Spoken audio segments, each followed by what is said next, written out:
जदि आपण माने किछि अलग और सहज जलखिया बनैबा पई भाबुचंती कि तेबे आजिर रेसिपी आपण मानक पई बिना बिरी बिना अटारे आजिर जलखियाटी सुजीरे तैयारी करिबा। अति सहजरे तैयारी हो जाउथिबा जलखियाटी टेस्टी हवा सह हेल्दी भी रहिबो। समस्ते पसंद करिवे। तेबे वीडियो को पूरा देखंतु। वीडियोटी भल लागिले लाइक शेयर करबा सह चैनल रे नुआ थिले चैनल को सब्सक्राइब करंतु। नमस्कार, मिनिस किचन रे आपण समस्त को स्वागत। प्रथमे मु गोटे जागा नै जाइछि, सेथिरे मु गोटे गिना सुजी नैछि। सुजी जो गिना रे नैथिली सेही गिना रे पानी गोटे गिना देई दउछि। सुजी सह पानी को भल भाबे मिसेइकी 5-10 मिनिट रखि दबा। सेही भितरे आमे जहा जहा परिबा को व्यवहार करबा ताको काटि दबा। ताको जदि छोट छोट करी काटिबा पई चाहुचंती जदि काटिबे, किंतु मु एठी आलू गाजर बीट को गोटे ग्रेटर रे कोरी नैछि। गोटे कैप्सिकम आ पियाज को छोट छोट करी काटि नैछि। एबे सेही सुजी रे ए गिना रे गोटे गिना दही को मिसेइबा। जो गिना रे आमे सुजी नैथिले सुजी रे एबे सब परिबा को देई दबा।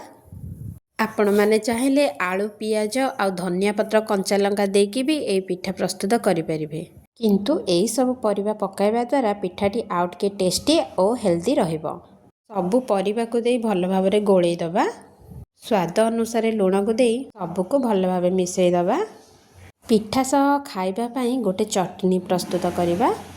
एठी मु अल्प किछि तेल रे गोटे पियाज मुठाए खंडे चिना बादाम 3-4 कोला रसुण आ टिके अदा को नैछि। सबु को मिसेई अल्प टिके भाजी दबा। एठी मु 2टा मीडियम साइज टमाटो काटिकी नैछि।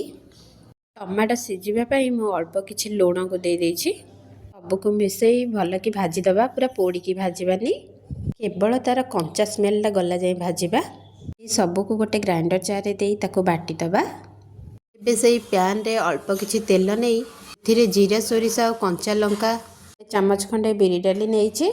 2 चम्मच बुट डाली सबु को मिसेई भाजीबा।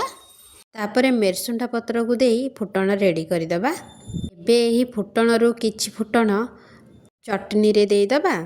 आउ किछि फुटण को पिठार बटर रे देई दबा। सबु को भल रे गोळाई एबे पिठा प्रस्तुत करिबा।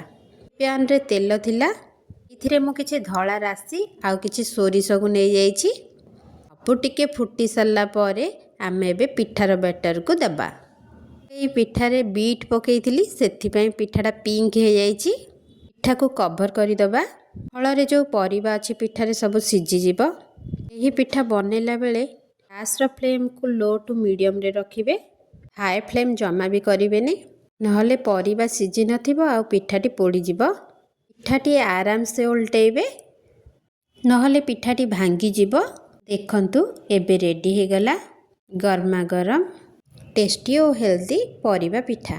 केवल जे सकाळ समय रे आको बनै खाई परिबे ताहा नुह।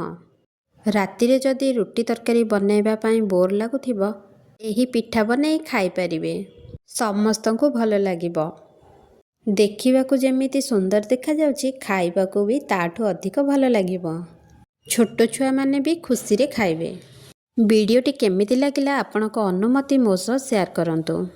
पुणी आसीबे आउ एक टेस्टी रेसिपी नै। रहुछि नमस्कार, जय जगन्नाथ।